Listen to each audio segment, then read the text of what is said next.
The massive metal doors of Nexus Station slid open with a low hum as Kang Dae-ho stepped off his cargo ship. The Dragon's Breath sat quietly in Docking Bay 12 while repair crews worked on fixing the damaged engine housing. Dae-ho rolled his shoulders and stretched his back. 3 weeks in deep space hauling mining equipment to the outer colonies had left him stiff and tired. Nexus Station buzzed with activity around him. Aliens of dozens of different species walked past carrying bags and packages. Some had 4 arms, while others floated in the air using special suits. The smell of exotic foods mixed with engine fuel and recycled air. Bright neon signs in multiple languages advertised everything from weapons to rare spices. Dae-ho ran his hand through his black hair and looked at his watch. The repair crew said they needed 4 hours to fix his engine. That was plenty of time to grab a hot meal and maybe catch some sleep in a real bed instead of his cramped ship bunk. He made his way through the crowded corridors toward the civilian quarter. His heavy boots echoed against the metal floor. People moved out of his way without really looking at him. At 6 feet tall, with broad shoulders and muscular arms, Dae-ho looked like what he was: a former soldier who had seen real combat. The dragon tattoo on his left arm was visible through his rolled-up sleeve. Black ink showed a fierce dragon coiled around his forearm with red eyes that seemed to glow under the station lights. It was a reminder of his old unit in the Earth Defense Corps, the unit that no longer existed. The food court in the civilian quarter was packed with travelers from across the galaxy. Round tables filled the large open space under a clear dome that showed the stars outside. Dae-ho found an empty table near the back and ordered noodles with synthetic beef from a human vendor. While he waited for his food, he watched the crowd. Old habits from his military days. Always check your surroundings. Always know who might be a threat. Most of the aliens seemed peaceful enough. Traders and merchants, mostly. A few families traveling between worlds. His food arrived steaming hot, in a plastic container. Real Earth-style noodles were expensive this far from home, but worth every credit. Dae-ho took his first bite and closed his eyes. It tasted like the noodle shop near his old base back on Earth. A loud voice cut through the normal chatter of the food court. Dae-ho looked up from his meal to see a massive alien standing over a small table near the center of the room. The creature was at least 7 feet tall with gray-green skin and thick muscles under a black uniform. 4 arms ending in clawed hands, a Thraxian warrior. At the table sat a young Korean girl who could not have been more than 12 years old. She had long black hair tied back with a simple ribbon and wore plain clothes that looked too clean for someone traveling alone. Her small hands gripped a food container while she looked up at the towering alien. The Thraxian spoke in broken standard language loud enough for half the food court to hear. "Little human girl has good food. Vextar is hungry. Give food to Vextar. Now." The girl shook her head. Her voice was quiet but clear. "This is my meal. I paid for it with my own credits." Other people at nearby tables started to move away. Humans and aliens alike found reasons to finish their meals quickly and leave. Nobody wanted trouble with a Thraxian warrior. Their species was known for their short tempers and love of fighting. Vextar leaned down closer to the girl. His 4 arms spread wide to block her from leaving the table. "Thraxian warriors take what they want from weak humans. Give food and credits or Vextar will take them." The girl named Nari pulled her small bag closer to her chest. Dae-ho could see her, hands shaking, but she did not back down. "I am not weak, and I will not give you anything." Dae-ho set down his chopsticks. The smart thing would be to mind his own business. Thraxians were dangerous, and their government had treaties with most human colonies. Starting a fight could cause diplomatic problems, but watching a grown warrior threaten a child made his stomach turn. More people left their tables. Soon the area around the girl and the Thraxian was almost empty. A few aliens at the far end of the food court pretended not to notice what was happening. Two human traders at a corner table whispered to each other, but made no move to help. Vexitar reached out with one of his 4 arms toward the girl's food container. Last chance, little human. Give Vexitar food or learn why humans are weak. That was enough. Deho stood up from his table and walked over. His military training kicked in automatically. Assess the threat, plan the approach, stay calm. Hey, his voice was steady and carried the authority of someone used to giving orders. The kid said no. Find somewhere else to eat. Vexitar turned all 4 eyes toward Deho. The alien warrior was bigger and probably stronger, but Deho had fought Thraxians before.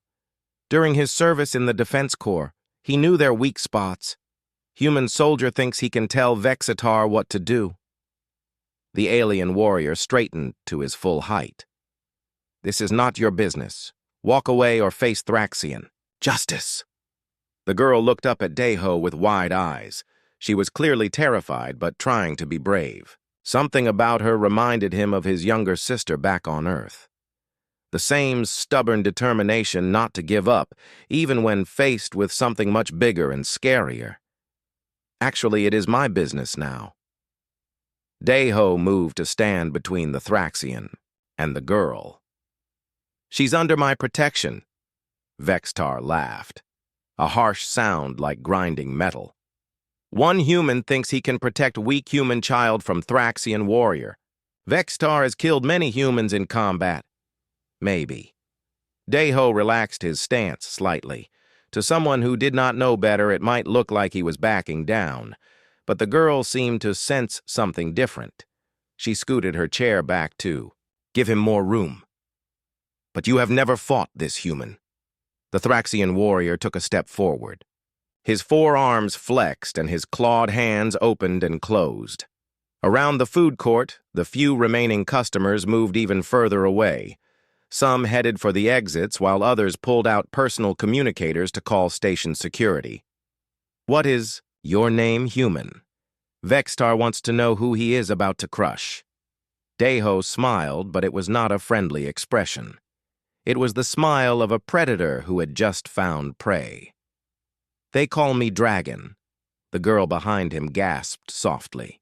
Even she had heard stories about the legendary human warrior known as the Dragon, the one who had held off an entire pirate squadron to save a colony ship full of civilians, the one who had been decorated by 3 different planetary governments for valor in combat.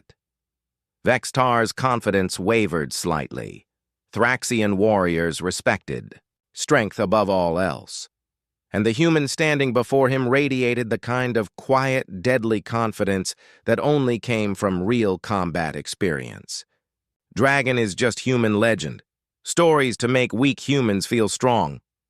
Want to test that theory? The tension in the air was thick enough to cut. 2 warriors from different worlds facing each other over the protection of one small girl. In the background, someone was speaking rapidly into a communicator calling for security backup. The girl reached out and tugged gently on Deho's jacket. Please, Dragon Appa. I do not want you to get hurt because of me. Deho glanced back at her for just a moment. Her use of the Korean honorific and the genuine concern in her voice told him everything he needed to know about her character. This was a good kid who deserved protection. Do not worry, little sister. Some fights are worth having. Vexitar roared in anger at being ignored and lunged forward with all 4 arms reaching for Deho's throat. Vexitar's 4 massive arms came at Deho like striking snakes, but the human warrior was no longer there. Years of combat training had taught him that bigger opponents always telegraphed their attacks. He ducked low and rolled to his left, just as the Thraxian's claws whistled through empty air. The alien warrior stumbled forward from his own momentum. Deho came up behind him and drove his elbow hard into the back of Vexitar's knee.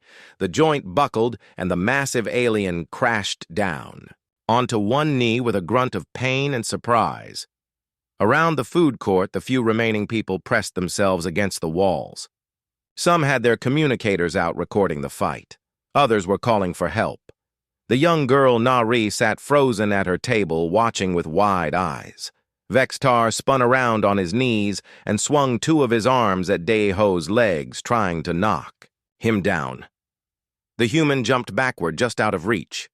The alien's claws scraped against the metal floor, leaving deep gouges in the surface. "Stand still and fight like warrior." Vextar roared as he struggled back to his feet. Green blood trickled from where he had bitten his tongue during the fall. "I am fighting like a warrior." Daeho circled around, keeping his distance. "You are fighting like an angry animal." The insult hit home. Thraxian culture valued controlled aggression over blind rage. By calling him an animal, Daeho was questioning not just his fighting skill, but his honor as a warrior. Vextar charged forward again, but this time he kept his arms close to his body and his movements more controlled. He had learned from his first mistake. The alien was bigger and stronger, but he was not stupid. Daeho waited until the last second, then stepped to the side.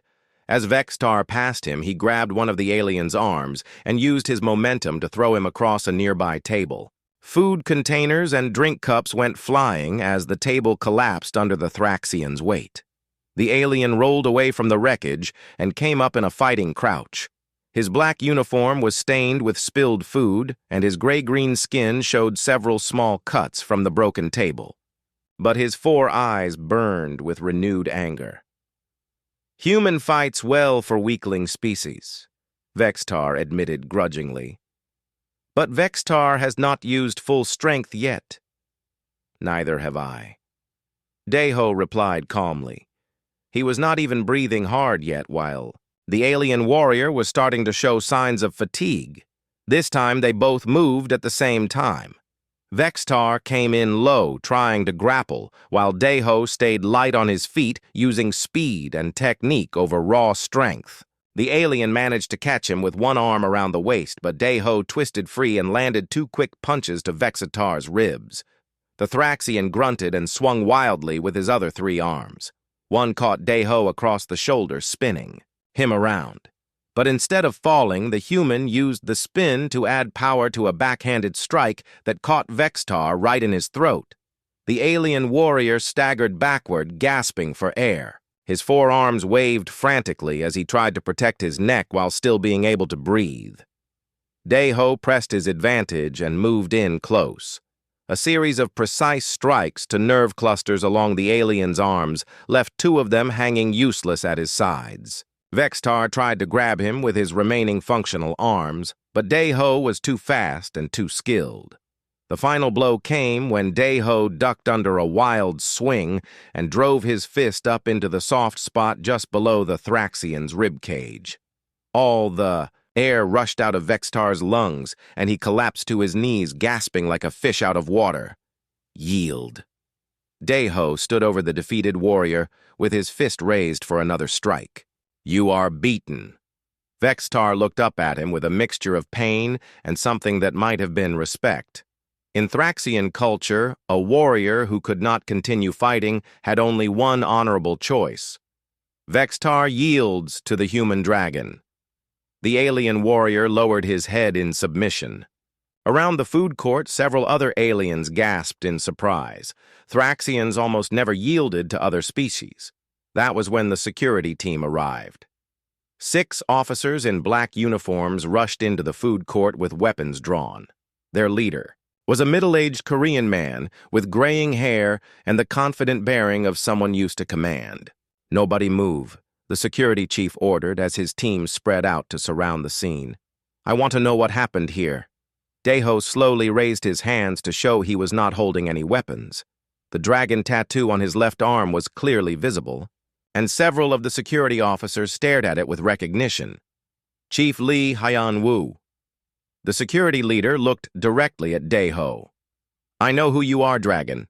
Your military record shows you served with distinction in the Defense Corps." "Yes, sir," Daeho replied respectfully. "But I am a civilian now." "So I see."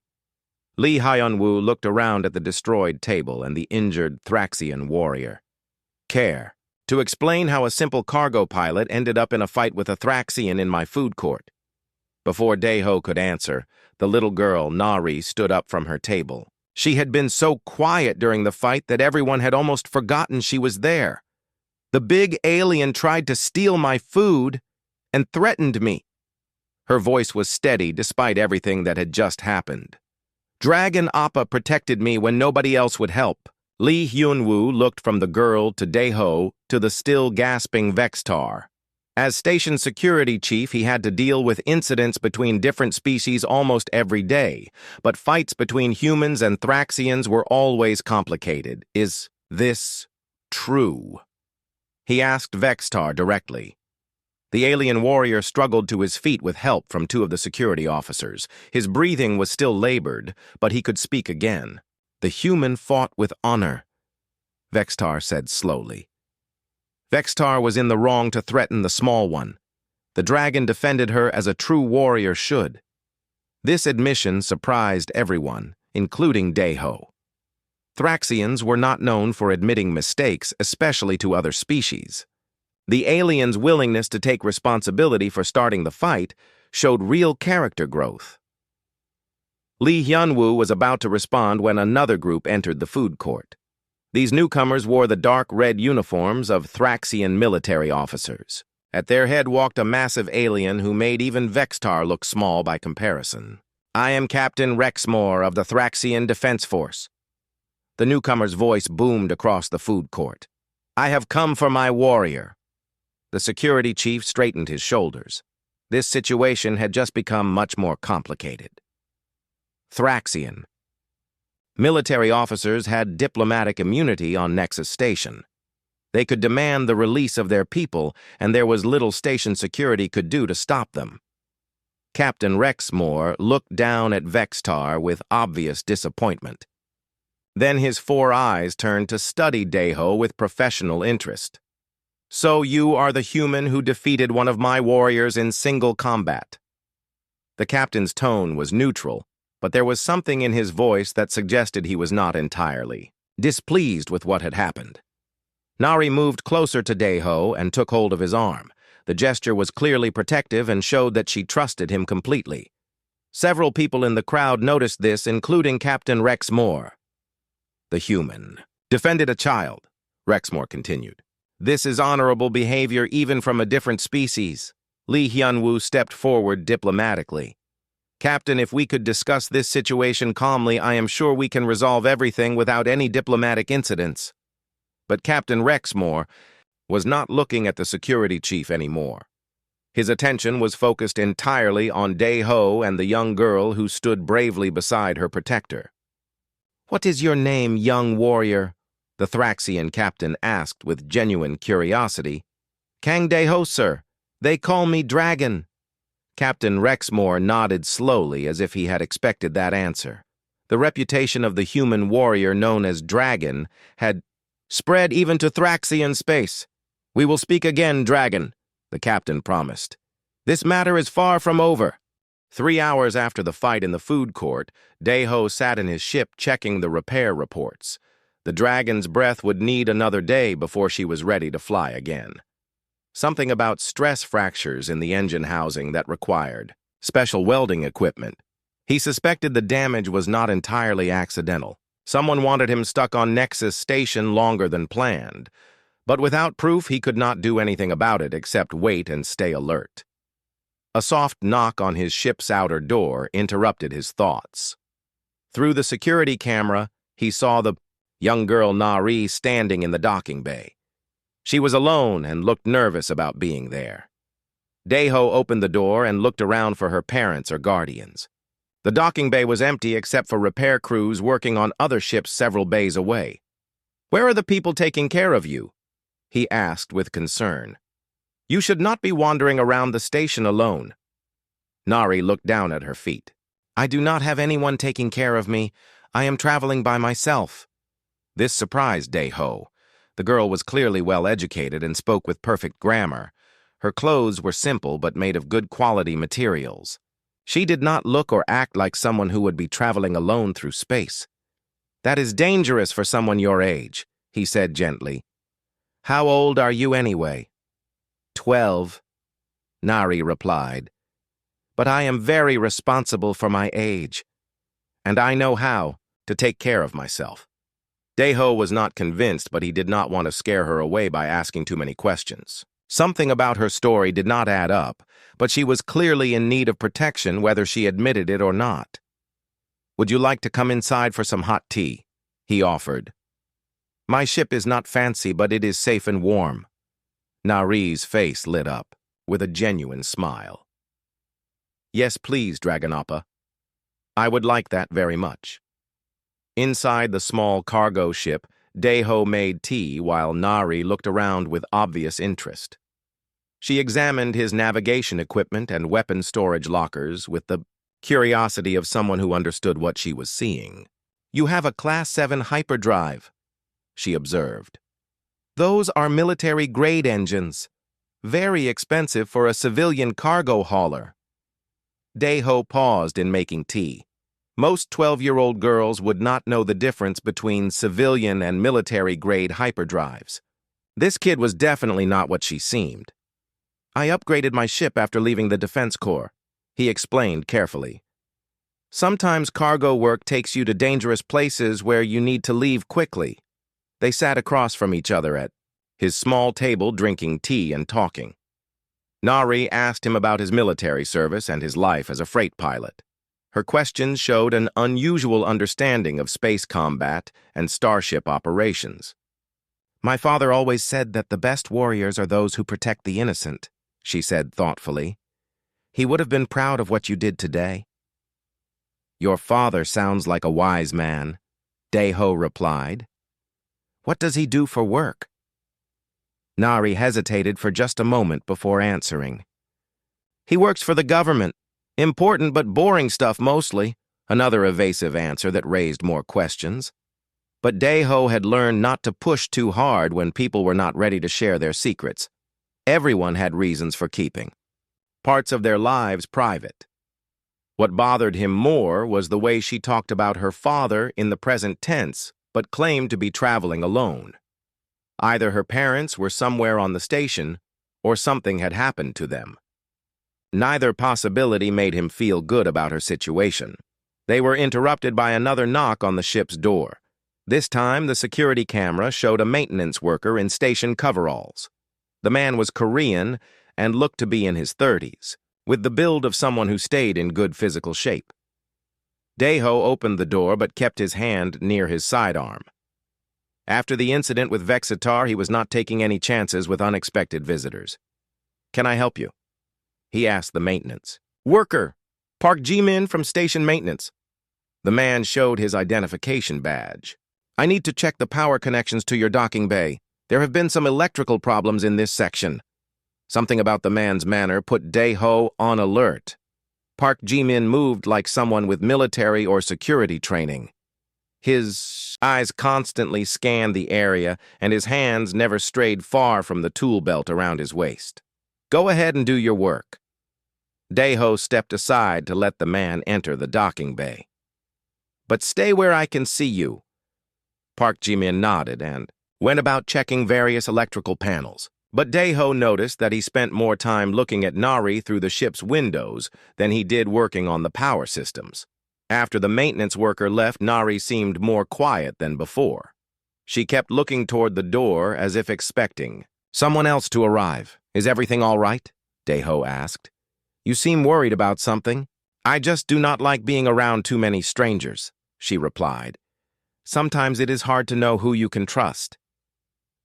That evening, Daeho took Nari to dinner at a small restaurant in the civilian quarter. He had decided that keeping her close was the safest option until he could figure out her real situation. The restaurant served traditional Korean food, and Nari's face brightened when she saw the menu. She ordered several dishes and ate with the enthusiasm of someone who had not had a good meal in days. "This tastes just like the food back home," she said between bites. "I have missed Korean cooking so much." "Where is home exactly?" Daeho asked casually. Nari paused with her chopsticks halfway to her mouth. For a moment, her careful composure slipped, and he saw something that looked like homesickness and loneliness. Far away, she said finally. Too far to go back to right now. After dinner, they walked through the station's main corridor looking at shops and watching the crowds of travelers. Nari stayed close to Daeho's side, and he noticed that she unconsciously positioned herself so that he was between her and any potential threats. Someone had taught this girl basic security awareness. That, along with her knowledge of military equipment, suggested she came from a family with connections to either the military or government. Possibly both. They passed a group of Thraxian warriors near a weapons shop. Nari tensed up and moved closer to Daeho, but the aliens simply nodded respectfully and continued on their way. Word of his victory over Vextar had spread quickly through the station. They respect you now, Nari observed. Thraxians only show respect to warriors they consider equals. Again, she demonstrated knowledge that seemed unusual for a 12-year-old civilian. Daeho was becoming more convinced that Nari was not just some random kid traveling alone. She was someone important enough to have bodyguards and education in military affairs. But if that was true, then why was she alone on a space station pretending to be an orphan? And why had nobody come looking for her after the incident in the food court? Important people did not just disappear without someone noticing. They were heading back toward the docking bays when Daeho spotted Park Jimin again. The maintenance worker was pretending to check a waste disposal unit, but his attention was clearly focused on following them. Daeho stopped at a shop window and used the reflection to study their surroundings. There were at least 2 other people who seemed to be keeping track of their movements. All of them moved like trained professionals. Nari was being watched by what looked like a protection detail. But if they were protecting her, why were they staying hidden? And why was she not acknowledging their presence? Nari, he said quietly, there are people following us. Do you know who they might be? The girl looked around nervously, but tried to act casual. Maybe they are just curious about the famous dragon warrior. Another evasive answer. Daeho was starting to lose patience with all the mystery and half-truths. If he was going to protect this girl, he needed to know what he was protecting her from. Listen carefully, he said in a tone that brooked no argument. I have been a soldier, and I know when someone is lying to me. You are not just some random kid traveling alone. People do not assign protection details to ordinary children. Nari's eyes went wide with surprise and a little fear. She had not expected him to figure out that she was being watched. Please, Dragon Appa, she whispered. I cannot tell you everything right now, but I promise I am not trying to get you into trouble. I just need someone I can trust to keep me safe for a little while longer. The genuine plea in her voice touched something in Daeho's protective instincts. Whatever was going on, she was clearly scared and in need of help. He could press for answers, or he could trust that she would tell him the truth when she was ready. All right, little sister, he said gently. I will keep you safe, but no more lies between us. If something dangerous happens, I need to know so I can protect you properly. Nari nodded gratefully. Thank you, Dragon Appa. I knew you were a good person the moment you stood up to that Thraxian bully. As they continued back toward his ship, Daeho noticed that their watchers had pulled back to give them more space. Whoever they were, they seemed content to observe from a distance as long as Nari stayed close to her self-appointed protector. But Daeho had a feeling that this temporary peace would not last long. Someone was playing a complex game, and he was right in the middle of it, whether he wanted to be or not. The next morning, Daeho woke to the sound of military ships docking at Nexus Station. Through his ship's window, he could see a massive vessel with the markings of the Korean Stellar Republic Navy. The ship was easily 10 times larger than any civilian transport and bristled with weapons and defensive systems. Nari was still sleeping in the small guest cabin he had given her. She had been exhausted after yesterday's events and had fallen asleep almost immediately after coming aboard. But now, Daeho wondered if the arrival of that military ship had something to do with his young passenger. His communication console chimed with an incoming message. The caller identification showed it was from Lee Hyun-woo, the station security. "Chief, Dragon, you need to come to my office immediately." Lee's voice was tense and urgent. "Bring the girl with you. We have a situation." "What kind of situation?" Daeho asked, while gently waking Nari. "The kind that could start a war if we handle it wrong," Lee replied grimly. "Just get here as fast as you can." Nari was quiet during the walk to the security office. She seemed to understand that something important was happening, but she did not ask questions. Her composure impressed Daeho. Most kids her age would be scared or asking constant questions. The security office was crowded with people when they arrived. Lee Hyun-woo stood behind his desk looking stressed. Captain Rexmore was there with two other Thraxian officers, and in the corner stood a man Daeho had never seen before, wearing the uniform of a Republic Navy admiral. Admiral Choi Sung-ho was a tall man in his 50s with graying hair and the bearing of someone used to commanding respect. His uniform showed the ribbons and medals of a career spent defending human space from various threats. When Nari saw the admiral, her careful composure finally cracked. She ran across the room and threw her arms around him in a tight hug. "Daddy," she whispered with tears in her eyes. "I was so scared, but Dragon Appa kept me safe, just like you always said someone would." The room went completely silent.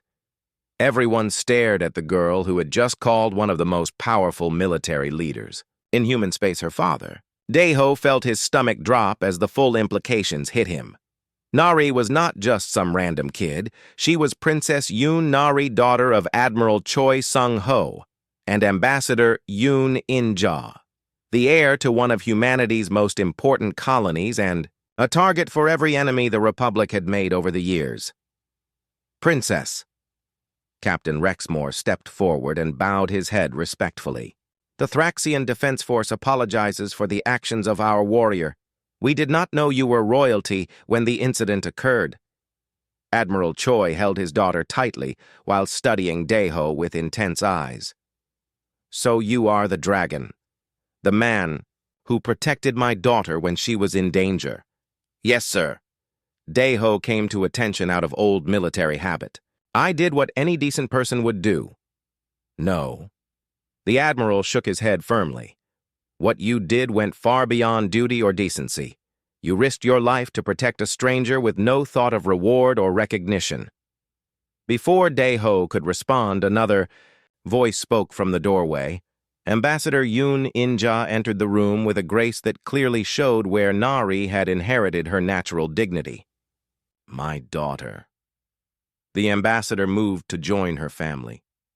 "When we received word that you had been threatened, we feared the worst."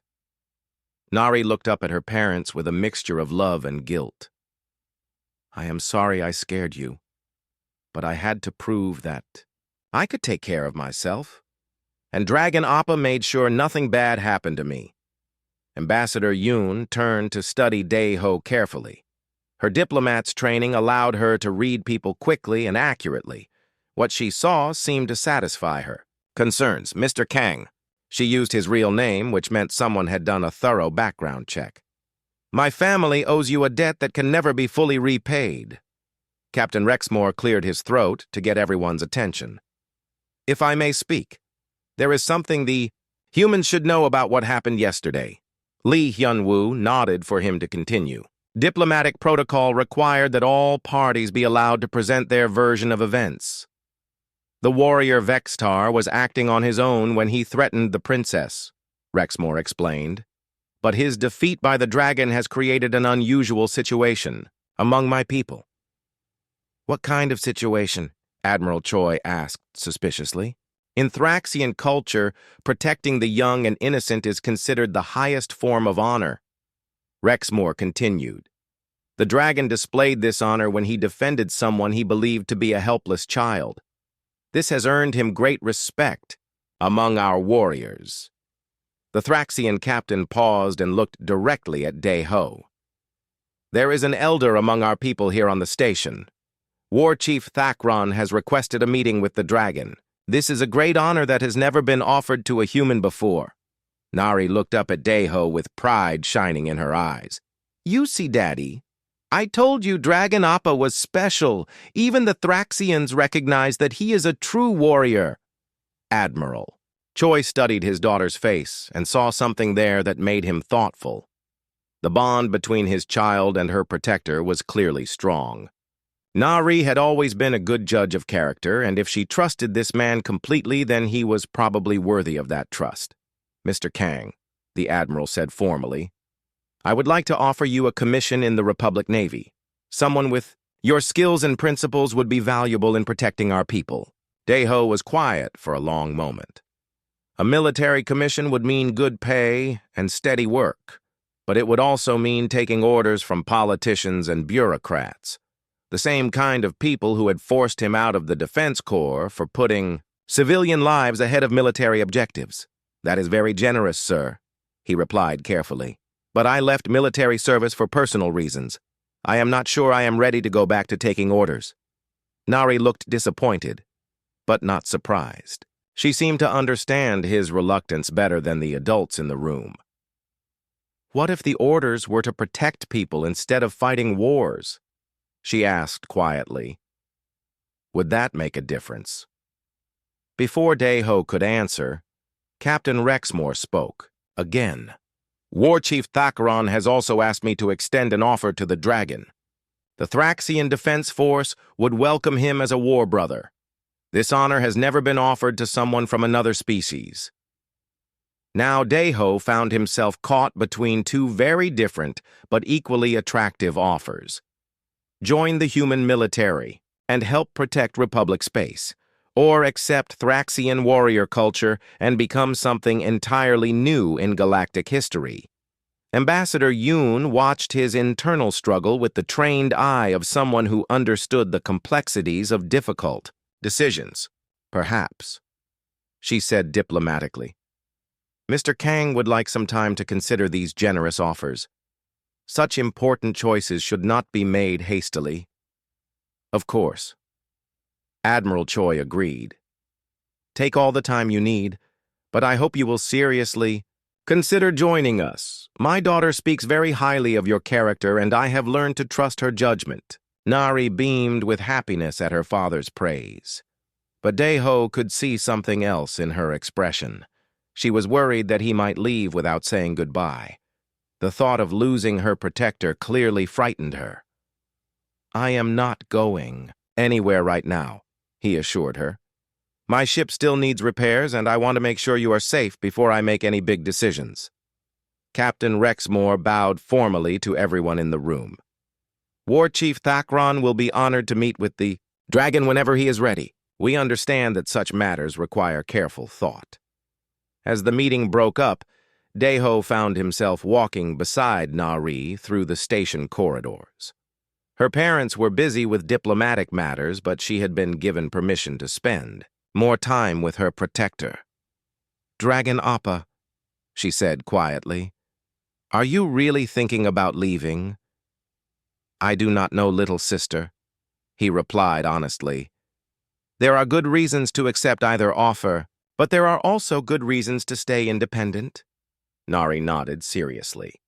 "My mother always says that the hardest choices are between things that are both right.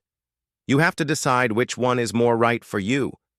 Her wisdom continued to amaze him. This 12-year-old girl had insights that many adults never developed. Growing up as royalty had given her an education in leadership and responsibility that most people never received. "What do you think I should do?" he asked curiously. Nari was quiet for several minutes as she considered the question seriously. When she finally spoke, her words carried the weight of someone who had learned to think beyond her own wants and needs.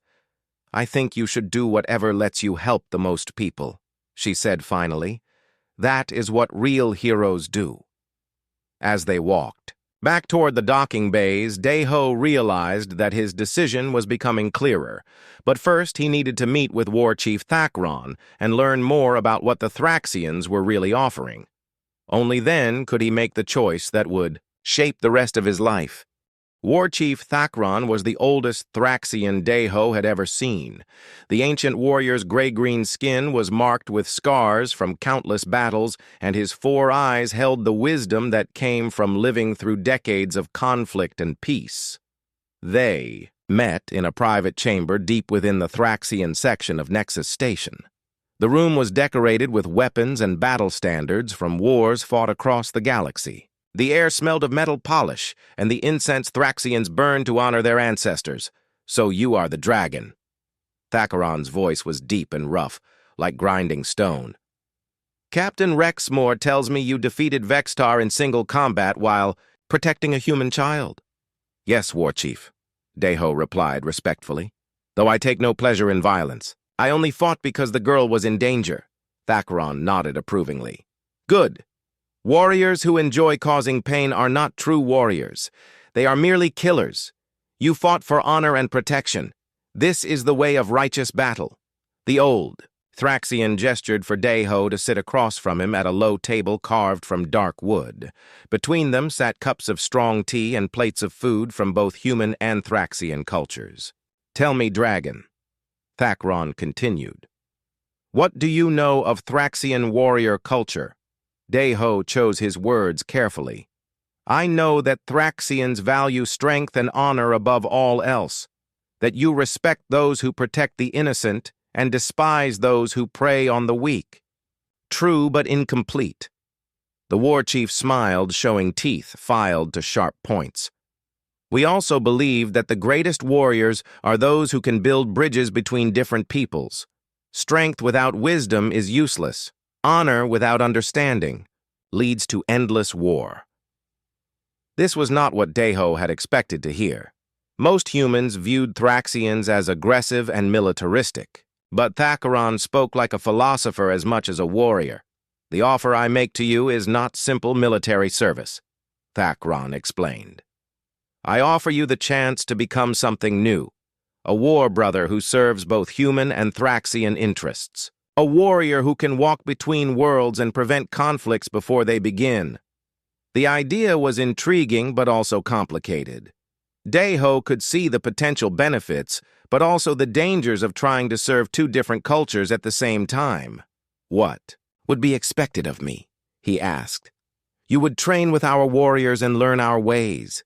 In return, you would teach them about human tactics and thinking. You would serve as a bridge between our peoples and help prevent misunderstandings that could lead to war." Before Daeho could respond, his communicator chimed with an urgent message. Admiral Choi was requesting his immediate presence at the diplomatic quarters. Something important was happening. Thakron waved his hand dismissively. "Go handle your human business, dragon. But remember that wisdom comes from understanding all options before choosing your path." Daeho found the diplomatic quarters, in controlled chaos. Admiral Choi stood before a large holographic display showing ship movements throughout the sector. Ambassador Yoon was speaking rapidly with several Republic officials through secure communications. Nari sat quietly in a corner reading from a data pad, but she looked up and smiled when Daeho entered the room. "Dragon Oppa," she called out happily. "Daddy has been waiting for you." Admiral Choi turned from his display with a grim expression. "Mr. Kang, we have a problem. Republic intelligence has detected pirate activity in the Centauri trade routes. Civilian transports are being attacked, and their crews killed or enslaved." This was exactly the kind of situation that had driven Daeho out of military service. Politicians and commanders who worried more about territory and resources than protecting innocent lives. "What does this have to do with me, sir?" he asked. "Cautiously, we need someone who can operate independently in neutral space," the Admiral explained. "Someone with no official ties to the Republic but with the skills and reputation to handle dangerous situations." Ambassador Yoon joined the conversation with her diplomatic smile in place. "What my husband is trying to say is that we need a champion, Someone who can go places our official forces cannot and do things our government cannot officially authorize. Daeho was beginning to understand. They wanted him to become a freelance agent working for Republic interests while maintaining plausible deniability. It was an attractive offer, but it came with serious risks. I would be on my own out there, he said. No backup if things went wrong. No official support if I got in trouble with local authorities. True, Admiral Choi admitted. But you would also have complete freedom to act according to your own judgment. No politicians telling you to sacrifice civilians for strategic objectives. That last comment hit home. The Admiral had clearly studied Daeho's military record, including the incident that had led to his discharge. The offer was designed to appeal to his desire to help people without being constrained by military bureaucracy. Nari looked up from her datapad with a thoughtful expression. Dragon Appa, can I ask you something? Of course, little sister. Why did you really leave the military? Her question was direct and innocent, but it cut right to the heart of his internal conflict. Daeho was quiet for a long moment. The room fell silent as everyone waited for his answer. Even the adults could sense that this was an important moment. I left because I could not follow orders that would get innocent people killed just to achieve military objectives, he said finally. Waiting for the next part and re-wow.